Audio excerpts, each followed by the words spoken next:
BFM Business, Tech & Co Business, les invités.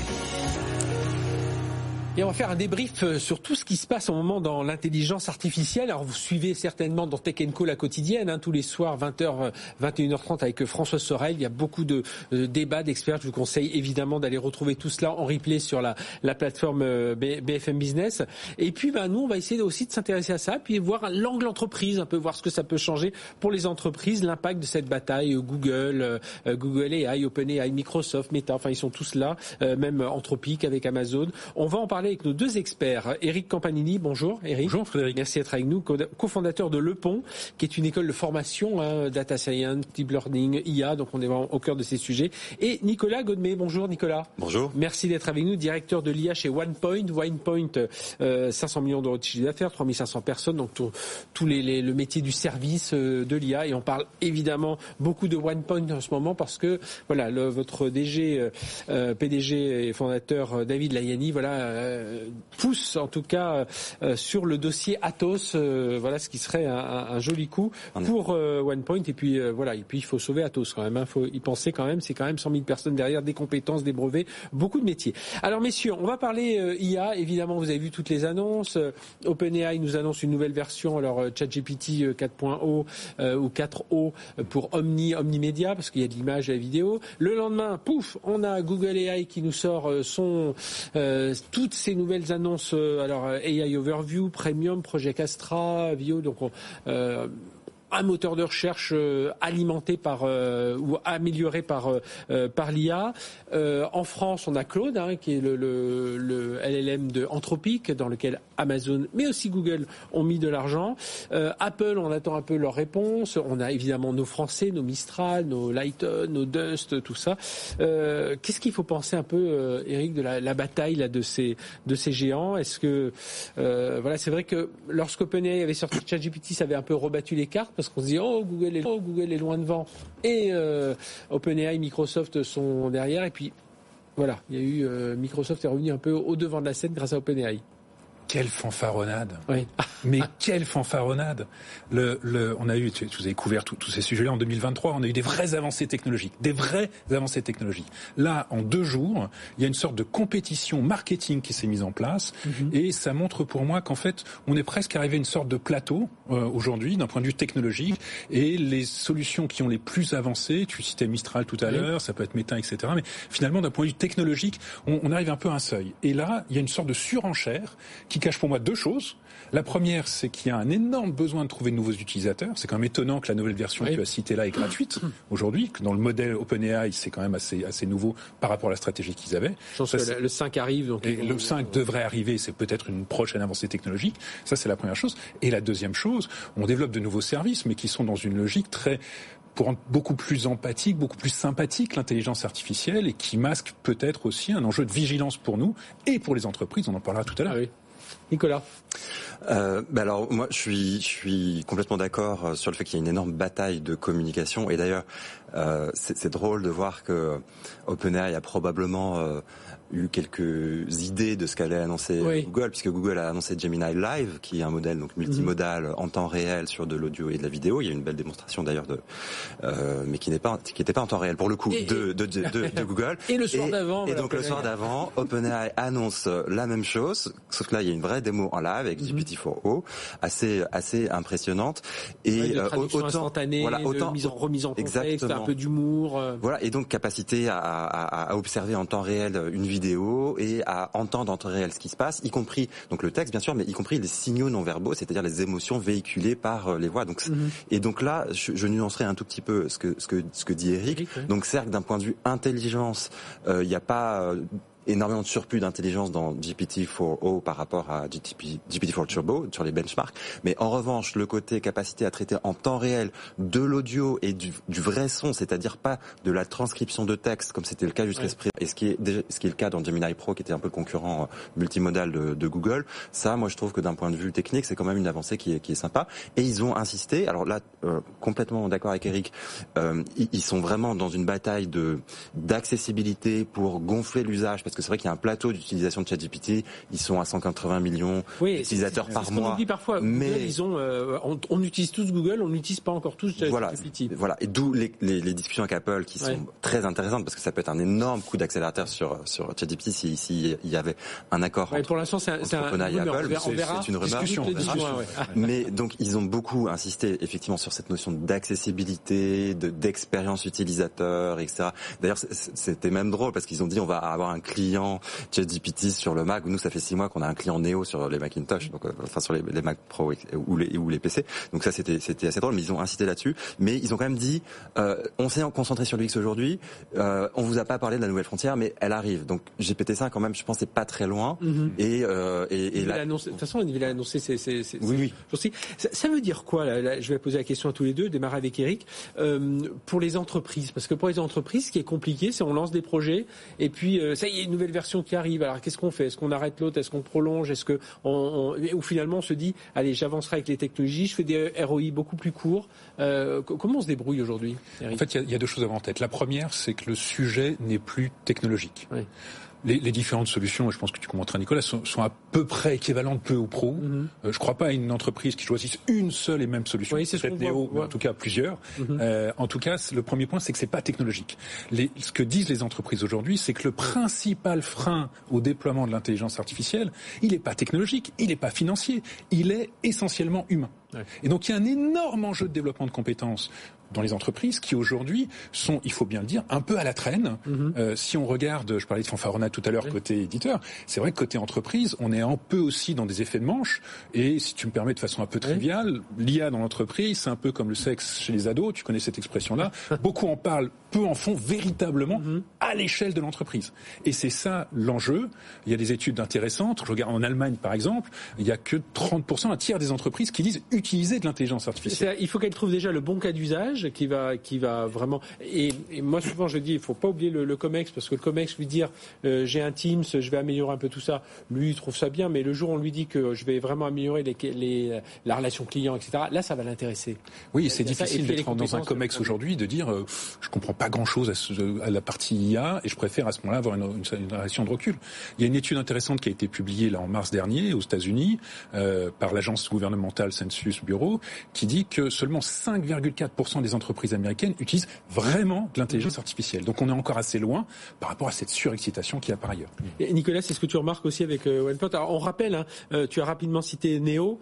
Neo, c'est un copilote développé par OnePoint qui est proposé en interne pour OnePoint, mais finalement proposé aussi à d'autres. Et pour nos clients qu'on déploie chez des clients. Et donc ce qui est intéressant chez Neo, c'est que justement on est agnostique d'une certaine manière parce qu'on peut l'installer aussi bien chez Azure en utilisant les technologies, les modèles disponibles donc d'Azure OpenAI ou de Mistral Large par exemple. On peut très bien l'installer chez AWS en utilisant les modèles disponibles donc plutôt du Claude 3 ou l'installer chez Google en utilisant la suite des modèles de Google donc les Gemini. Et par rapport à ce que dit Eric là donc sur cette maturité des entreprises. Oui, donc il y a évidemment un énorme enjeu humain d'accompagnement au changement. Donc nous on a une grosse activité autour de cet accompagnement au changement et aussi de formation. Donc tout à fait d'accord. Il y a aussi un petit enjeu technique qui n'est pas forcément celui d'avoir le meilleur modèle parce que comme je viens de le dire, ou les meilleures puces parce que ça aussi c'est un. Oui, mais d'une certaine manière dans chaque cloud provider et même je pense demain dans Scaleway on aura du Mistral etc. Donc dans chaque cloud provider on va avoir des modèles qui sont assez puissants. Donc voilà, si on a fait le choix d'un cloud provider, il y aura des modèles qui vont répondre à la plupart des cas d'usage. Donc je suis pas très inquiet de ce point de vue-là. La complexité technique pour passer à l'échelle et pour industrialiser des cas d'usage, c'est de bien se brancher dans les systèmes d'information qui sont souvent legacy dans les entreprises avec des critères, des contraintes de sécurité qui sont majeures et donc nous c'est là-dessus qu'on passe aussi beaucoup de temps. C'est l'intégration et trouver avoir son bon périmètre de data. C'est ça, il faut que la data soit disponible et aujourd'hui il y a beaucoup d'entreprises qui disent non mais la data c'est bon, on maîtrise, alors que pas du tout. Et si j'ai pas de data, de toute façon je peux pas faire d'IA quelle que soit la puissance du modèle. Nicolas. Complètement d'accord. Alors après, une nouveauté quand même dans l'IA générative, c'est que d'une certaine manière, les données, c'est des documents, donc c'est assez facile de brancher des documents. Sous réserve que pour brancher correctement des documents de façon sécurisée, il faut que les droits d'accès soient propres, c'est-à-dire qu'il faut que quand quelqu'un quitte la direction financière, il n'ait plus accès aux documents financiers, et c'est pas toujours mis, les droits d'accès sont pas toujours mis à jour. Donc il y a des questions de gouvernance documentaire et de gouvernance de la sécurité qui sont majeures et sur lesquelles on accompagne aussi beaucoup nos clients.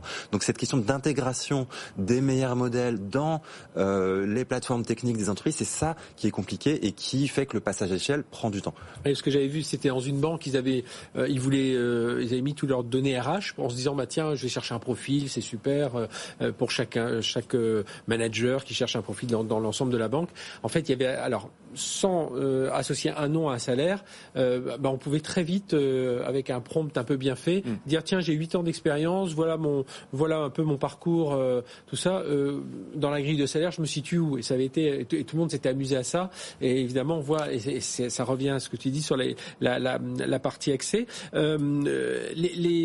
Je disais l'importance aussi du COMEX aussi pour prendre les décisions, c'est lui qui doit choisir aussi, je sais pas, Nicolas, qui doit être toute l'entreprise. Parce qu'on des proof of concept, on peut en avoir une centaine. Non, mais toute l'entreprise doit être impliquée. Le rôle du COMEX est très important, et on voit de plus en plus de COMEX qui se dotent. Chez OnePoint, on a été parmi les pionniers à avoir cette fonction de Chief AI Officer au comité exécutif de OnePoint que j'incarne aujourd'hui. On voit de plus en plus d'entreprises qui nomment des patrons, soit de l'IA, soit de la data et de l'IA, ou de l'IA et de la data et de l'IA et de l'accélération digitale dans certaines entreprises. Donc, on le voit. Et ce qui est clé, c'est effectivement d'avoir au niveau du COMEX quelqu'un qui est capable de fédérer et d'embarquer un peu l'ensemble des équipes, de suivre l'innovation, parce qu'on voit que c'est un rythme effréné, et de faire en sorte qu'il n'y ait pas plein d'équipes qui se battent sur les mêmes projets, parce que moi ce que je trouve assez frappant, c'est que dans les entreprises il y a aussi un gars qui s'est mis à coder dans son coin dans une équipe métier, parce que finalement on peut avoir accès à des modèles. Ne serait-ce que chez Google, DeepMind et Google Brain. Exactement. Et donc responsabiliser une équipe pour dire voilà, ce cas d'usage tu le fais, etc. Et pas qu'il y ait des batailles internes. Ça aussi c'est une complexité dans les grandes organisations. Il faut cet aiguillon-là que Nicolas vient de citer. Il faut aussi se dire que ces solutions d'IA générative sont finalement très simples à utiliser. Ouais. Ce qui est un inconvénient sur les questions de sécurité, tu l'as dit, qui est aussi un avantage. Et il y a un vrai enjeu de responsabilisation, utiliser un terme anglais un peu galvaudé, d'empowerment, en tout cas des équipes, et de leur faire confiance sur leur propre capacité à se dire où sont les cas d'usage. Et pour ça, il faut, lever les freins. Je rappelle qu'il y a une étude du BCG que vous avez partagée il y a quelques semaines qui dit que 31% des Français sont en fait assez frileux sur ces sujets-là par rapport à 15% en moyenne. Donc on a un vrai sujet en France, on le trouve aussi à l'international. Donc lever les freins et ensuite donner les moyens de... Nous, on a une approche par rapport à nos clients qu'on parle d'AI fitness. Oui. Un peu comme quand tu fais du sport. Se mettre au sport, c'est difficile. Une fois qu'on y est, c'est OK. Par contre, il faut l'entretenir. Sinon, on perd très vite les compétences derrière. Il y a ce côté une manière nouvelle d'aborder les compétences et le développement des compétences de ces équipes pour leur donner les moyens de choisir. Si on reste complètement centralisé sur les cas d'usage, le déploiement se fera jamais. Oui. Non, mais je suis d'accord avec ça. Il y a ce côté incrémental, c'est-à-dire il faut vraiment nourrir au quotidien. Et c'est vrai que le côté sport, c'est exactement ça. C'est bien de s'inscrire à la salle, c'est bien d'y aller une fois. Maintenant, il faut y aller toutes les semaines. Pour se maintenir en forme. Il faut avoir un coach qui vient régulièrement de corriger des gestes ou des mouvements, des choses comme ça. Et ça, c'est un peu. Il faut pas aller voir 3 coachs, quoi, parce que c'est ça le souci, Nicolas. Oui, tout à fait. Et du coup, il y a un sujet qui est très connexe au rôle des comités exécutifs, c'est le sujet de la shadow AI, c'est-à-dire le fait que des collaborateurs utilisent des outils de marché qui sont disponibles comme ChatGPT, comme Midjourney et autres, mais qui ne sont pas sécurisés et donc qui posent des problèmes majeurs aux entreprises. Les chiffres que m'a donné OpenAI, je discute souvent avec eux, il y a peut-être 15%, 20% d'une entreprise donnée où les gens se sont créés des comptes sur ChatGPT. Donc ça veut dire qu'il y a quand même un usage qui est assez massif au sein des employés, mais qui n'a pas le niveau de sécurité des entreprises. Donc là où le rôle d'un COMEX est clé, c'est de dire il faut qu'on s'équipe d'un assistant d'IA interne, il faut qu'on le fasse nous-mêmes ou qu'on prenne un outil de marché, et c'est pour ça que nous on a déployé Neo, c'est ce qu'on a fait en interne. Et on a beaucoup de clients qui nous demandent de déployer Neo chez eux justement pour répondre à cette problématique de Shadow AI qui n'est pas sécurisée. Après, tu as une vraie limite aussi dans la capacité des entreprises à considérer le ROI de ce type de solution. Oui. C'est-à-dire qu'on applique les modèles, on a tous été très séduits par ça. On va pouvoir réduire les effectifs, optimiser les process, etc. Je pense qu'il y a un vrai travail de fond à faire qui n'est pas fait aujourd'hui suffisamment, de se dire comment est-ce que je mesure l'impact. Ou alors sur de ROI assez court. Ou sur des ROI assez courts. Et derrière, l'idée, ce serait de se dire, OK, j'ai 4 piliers, en fait. J'ai un pilier business, d'un point de vue ROI business, mais j'ai aussi un enjeu social, sociétal et environnemental à prendre en compte pour avoir une vision vraiment 360 et les entreprises entreprises se cherchent encore dans ce domaine-là. Là, le côté passage à l'échelle, si on devait mettre en pourcentage, c'est quoi? C'est 10-15% des entreprises qui passent à l'échelle? Oui, c'est un bon ordre de grandeur. Et les niveaux de maturité dans les entreprises sont assez variables, mais je pense que c'est un bon ordre de grandeur. Je voulais juste rebondir sur la question du ROI, qui est effectivement majeur. Et nous, on arrive assez bien à mesurer des ROI. Et la question, c'est plutôt comment on les concrétise. Parce que le ROI, les gains que vous allez faire, ça va être des gains de temps sur des tâches. Donc, c'est-à-dire sur une journée d'un collaborateur, vous avez, quand il doit faire, par exemple, un compte rendu d'entretien RH ou une analyse de contrat ou un compte rendu de réunion, cette tâche-là va être vraiment accélérée parce que dans Néo, on peut le faire. En revanche, la durée de la réunion, elle va pas diminuer. Donc, sur le temps d'un collaborateur, nous, on a mesuré des retours sur investissement en termes de gains de temps qui sont de l'ordre de 15%. Voilà. Mais pour matérialiser ces 15% en valeur, la question, c'est comment on fait. Et du coup, à l'échelle. Oui, et comment on la décline à l'échelle. Et du coup, la question derrière, c'est les améliorations dans les process, ce qu'on appelle les target operating models des entreprises, pour se dire, j'ai ce gain de temps potentiel sur l'ensemble de mes équipes sur mon métier du marketing, par exemple. Comment je change le target operating model, les process opérationnels de mes équipes métier marketing, pour matérialiser ce gain de temps et le réaliser sur des choses qui ont plus de valeur ajoutée pour l'entreprise. C'est ça la question.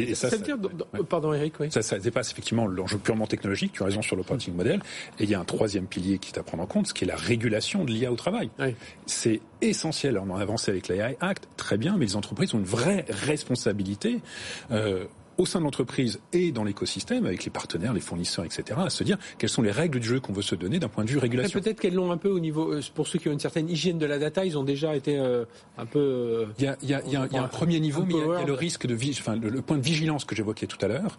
Il y a des travaux très intéressants qui sont faits par l'OCDE, par le Bureau international du travail, par un think tank comme Hashtag le plus important. On va organiser en septembre un colloque international sur le sujet. Prise de conscience, il faut être très vigilant. Il faut arriver à trouver un mode de régulation qui protège les salariés d'un côté et qui ne limite pas le potentiel business de l'autre.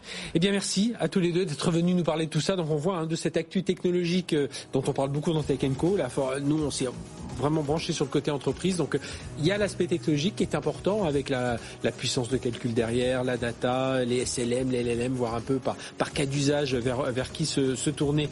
Et on peut, comme le disait Nicolas, mais comme tu le penses aussi, Eric, on peut avoir du Mistral. On peut avoir plusieurs solutions selon ces un ou deux cloud providers que l'on a, mais surtout derrière c'est compétences, de la gouvernance de la data et puis quand même calculer un peu combien ça va coûter, parce que je pense que on va y venir beaucoup en 2025 sur ce coût, sur la partie green aussi, parce que coût environnemental et massif. Ça consomme. Merci à tous les deux, Eric Campanini, cofondateur de Le Pont, et Nicolas Godmet, directeur de l'IA chez OnePoint. Allez, on se retrouve dans un instant. On va parler de lutte contre la fraude au paiement, on va parler de blanchiment et on va certainement, et je vous en garantis déjà, parler d'intelligence artificielle aussi dans ce domaine. C'est tout de suite.